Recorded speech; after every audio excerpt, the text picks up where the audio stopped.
Bonjour à tous et bienvenue sur Olympfit.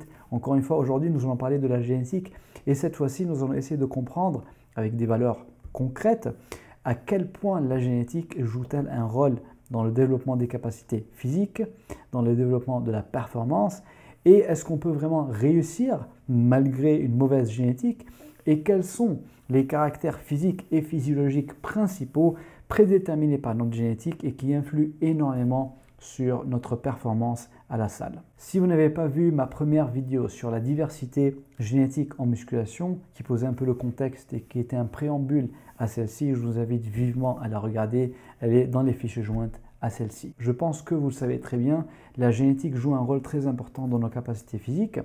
Et comme nous l'avons vu dans la première vidéo, les efforts que vous fournissez à la salle ne seront pas automatiquement proportionnels aux résultats que vous allez avoir. Vous pouvez faire beaucoup d'efforts pour finalement peu de résultats. Peu de résultats par rapport à quoi? Par rapport à l'état actuel de la perception faussée des capacités physiques qu'une personne moyenne peut avoir. Pourquoi faussée? C'est un peu ce qu'on a vu dans la première vidéo. Aujourd'hui, nos perceptions et nos attentes sont basées sur ce que les médias et les réseaux sociaux nous proposent. Et bien sûr, les médias et les réseaux sociaux ne mettent pas en avant un type avec une génétique moyenne. Ce qu'on voit sur les médias et sur les réseaux sociaux, ce qui nous inspire et nous impressionne, ne sont généralement pas des personnes avec une génétique moyenne ou sous la moyenne. Même si avec les photos d'avant et d'après, on voit bien un physique tout à fait banal dans la photo d'avant, ce n'est pas parce que j'avais un physique banal et tout à fait moyen avant de commencer la musculation que automatiquement ma génétique était aussi moyenne. Pas du tout. La part de la génétique dans la performance ou dans le gain musculaire ne se voit pas automatiquement avant l'entraînement.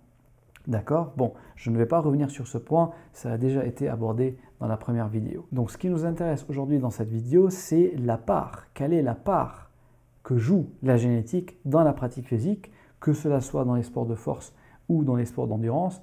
Pourquoi il ne faut pas se comparer entre nous, mais plutôt se comparer uniquement à soi-même? Et pourquoi il ne faut pas aussi croire ou supposer qu'on a une mauvaise génétique juste parce qu'on n'a pas encore eu les résultats qu'on aimerait avoir? Certes, la génétique est prépondérante, d'accord? Elle joue un rôle important, mais la génétique ne fait pas tout. Je vais quand même essayer de vous donner quelques valeurs. Plusieurs études se sont penchées sur cette question, quelle est la part de la génétique dans la performance physique? Alors, suivant les dernières méta-analyses que j'ai pu trouver sur ce sujet, que vous retrouvez bien sûr dans la description de cette vidéo, la part de la génétique dans les sports de force et dans les sports à dominante aérobie est d'environ 50%. 50% de vos résultats sont prédéterminés par votre génétique. C'est-à-dire que vous avez quand même la moitié de votre potentiel physique et sportif qui est entre vos mains. Je vais partager avec vous une image que j'utilise avec mes élèves pour illustrer un peu plus ce concept et mieux le toucher du doigt. Prenons une échelle de 0 à 10, où 10 représente un niveau physique olympique. D'accord? 9 représente un niveau international, 8 représente un niveau national, 7 c'est un niveau régional, et ainsi de suite jusqu'à 0 qui représente le niveau physique le plus bas. Sur ces 10 points, 5 représentent votre bagage génétique avec lequel vous êtes né et sur lequel vous ne pouvez pas agir. Mais les 5 autres points représentent votre environnement, les choses sur lesquelles vous pouvez agir. D'accord? Comme par exemple votre entraînement, votre implication, votre assiduité à la salle, votre alimentation, etc.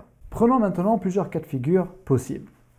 Max, par exemple. Alors Max, c'est quelqu'un qui a une excellente génétique.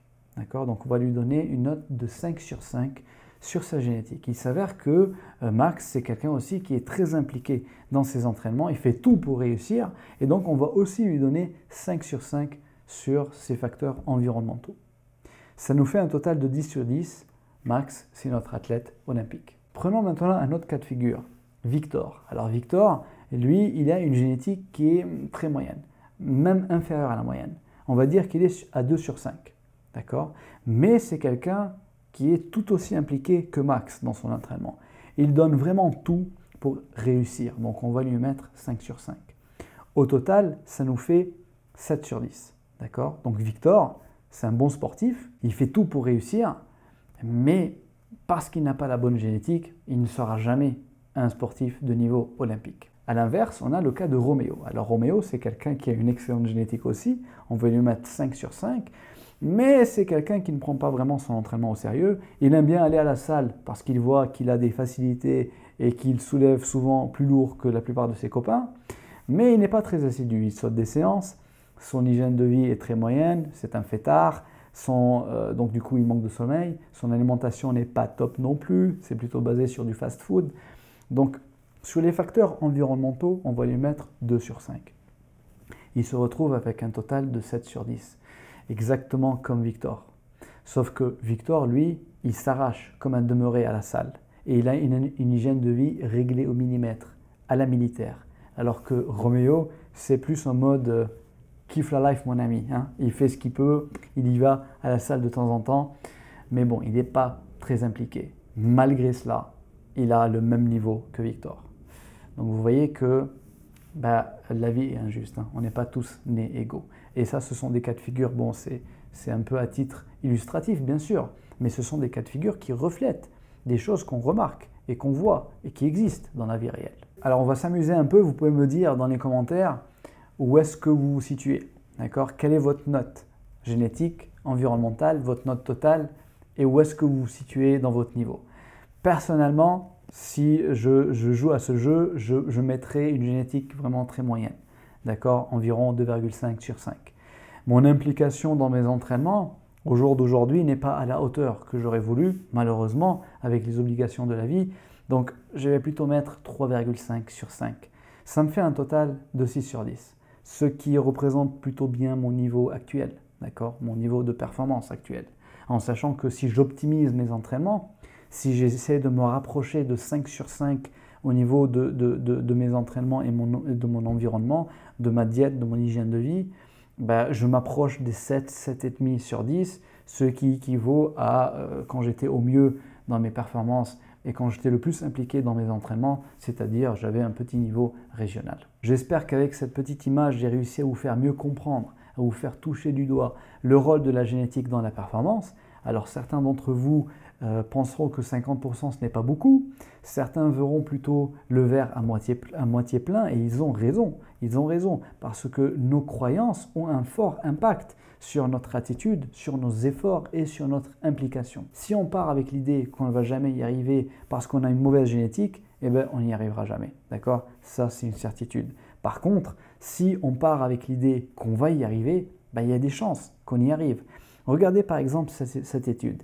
Ici, les études ont sélectionné un gène en particulier, un gène qui joue un rôle majeur dans le développement de la puissance dans les fibres musculaires de type 2. Et ils ont voulu voir quel est le pourcentage d'expression de ce gène chez des sprinteurs de niveau élite. Niveau élite, c'est-à-dire niveau international. Sans surprise, la plupart des sprinteurs avaient ce gène, mais environ 6% ne l'avaient pas. C'est-à-dire que ces 6%, c'était des athlètes, des sprinteurs, qui ont été capables de performer à haut niveau malgré le fait qu'ils n'avaient pas vraiment la génétique pour. Par contre, quand on regarde au niveau olympique, tous les sprinteurs qui ont participé à cette étude avaient le bon gène. D'accord? Donc arriver à un niveau olympique quand on n'a pas la génétique pour, c'est encore une autre paire de manches. Donc tout ça pour vous dire que ça ne sert à rien de partir avec l'idée qu'on a une mauvaise génétique et du coup de se dire bon dans tous les cas je ne vais pas réussir parce que ma génétique me limite. D'accord? On vient de voir que même avec une génétique qui n'est pas au top, on peut quand même performer à haut niveau. Mais la génétique joue quand même un rôle important et si on peut performer à haut niveau avec une génétique moyenne, on ne peut pas performer à un niveau olympique. D'accord? Donc dans tous les cas, si vous avez des objectifs de performance, allez-y, donnez tout ce que vous avez et vous verrez bien à quel point votre corps et votre génétique pourra vous amener. Voici donc pour la part de la génétique dans la performance physique. D'accord? On est environ à 50% de génétique, 50% de facteurs environnementaux. Maintenant, passons à la suite et nous allons voir quelques-uns des facteurs qui influent directement sur nos gains en force et en masse à la salle de sport et sur lesquels on ne peut pas agir parce que c'est des facteurs génétiques. Donc on va en voir quelques-uns. L'ordre de présentation ici n'est pas par ordre croissant d'importance, hein, c'est complètement aléatoire. Alors premièrement, nous allons voir la taille de notre squelette, la largeur de nos os. Plus on est massif d'un point de vue osseux et plus on va pouvoir mettre du muscle sur cette base osseuse massive, d'accord? J'aime beaucoup cette image, je ne sais plus où est-ce que je l'ai entendue. Imaginez votre squelette comme un porte-manteau, d'accord? Plus il est gros et large, et plus vous allez pouvoir mettre des manteaux dessus. Bien sûr, les manteaux ici représentent la masse musculaire. Et c'est exactement pareil avec le squelette. Plus le squelette est gros, plus il est massif, et plus il va pouvoir soutenir une musculature plus importante. C'est quelque chose qu'on peut facilement repérer et voir dans les sports de force. Par exemple, en haltérophilie ou en force athlétique. Si on regarde à haut niveau, les gars, ils ont des bassins énormes. D'accord? Plus le bassin est large, plus il sera solide, capable de soutenir un poids et une charge plus importante, et plus la musculature du bassin, insérée sur ce gros bassin, sera aussi grosse et plus forte. Donc la taille du squelette est quand même un facteur génétique qui est important. Plus le squelette est massif, avec des grosses articulations, et plus potentiellement on peut mettre de la masse musculaire dessus et fabriquer plus de muscles. Le deuxième facteur qu'on va voir ensemble, c'est le nombre et le type de fibres musculaires. Alors ça aussi, c'est quelque chose qui est en grande partie déterminé par notre génétique. Le nombre de fibres musculaires n'augmente pas avec la pratique de la musculation, d'accord? Ou avec n'importe quelle autre activité. C'est ce qu'on appelle l'hyperplasie. Il n'y a pas d'hyperplasie dans le corps humain, ou presque pas. D'accord? On parle plutôt d'hypertrophie. Donc quand on fait de la musculation, les fibres vont s'hypertrophier, elles vont grossir, mais elles ne vont pas augmenter en nombre. Le nombre de fibres musculaires est fixé par notre génétique. D'accord? C'est ce que nos parents nous ont donné. Donc soit on est plutôt moins que la moyenne, et donc automatiquement on aura moins de force, moins de capacité physique que la moyenne, parce qu'on a moins de fibres, soit on aura plus de fibres. Donc ça c'est vraiment quelque chose qui est aussi déterminé par notre génétique et sur lequel on ne peut pas agir. Mais il n'y a pas que la quantité de fibres qui est importante, il y a aussi le type de fibres. Pour ceux d'entre vous qui s'y connaissent un peu, vous savez peut-être qu'il existe deux types de fibres musculaires. Les fibres de type 1, c'est des fibres lentes qui s'hypertrophient plutôt peu, et les fibres de type 2, qui sont des fibres rapides et qui ont un potentiel d'hypertrophie plus important. Nos muscles sont composés de ces deux types de fibres. Et en fonction de notre patrimoine génétique, soit vous avez plus de fibres de type 1, soit vous avez plus de fibres de type 2. Et encore une fois, si vous avez eu la chance de naître avec plus de fibres de type 2, automatiquement, vous allez avoir plus de facilité à développer de la force et de la masse musculaire. Le troisième facteur que j'ai envie de partager avec vous, c'est l'efficacité de système d'addition des cellules satellites. Alors, je ne vais pas trop vous prendre la tête avec de la physiologie, mais ce qui est intéressant à savoir ici, c'est que les fibres musculaires sont des cellules qui sont allongées, très très longues, avec plusieurs noyaux.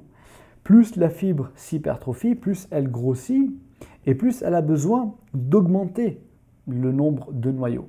D'accord, à l'intérieur de la cellule. Et pour augmenter la quantité de ces noyaux, on a besoin de ces fameux cellules satellites. Ce sont des toutes petites cellules immatures qui sont présentes à la périphérie des fibres musculaires et qui vont être activées au besoin pour fusionner avec la cellule mère et lui donner leur noyau. Plus le nombre de ces cellules satellites est important et plus le système d'activation et d'incorporation des cellules satellites est efficace, et bien sûr, plus l'hypertrophie sera importante. Et ça, encore une fois, c'est purement génétique. Le quatrième facteur qui est aussi très important, sur lequel j'ai envie d'attirer votre attention, c'est ce qu'on appelle les leviers internes.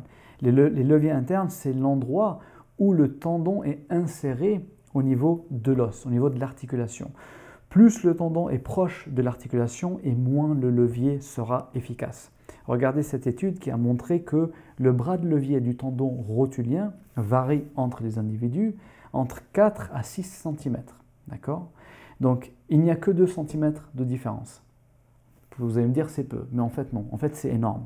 Pour un bras de levier de 4 cm, le quadriceps va devoir travailler 50% de plus pour fournir exactement la même force comparé à un bras de levier de 6 cm. Donc vous imaginez bien que ces deux individus n'auront pas du tout la même force à la salle de sport. Même s'ils peuvent avoir exactement le même gabarit, la même physiologie, la même musculature, la même efficacité nerveuse, rien que le fait juste d'avoir des bras de levier internes avec quelques centimètres ou quelques millimètres de différence fera une grande différence au niveau de la force.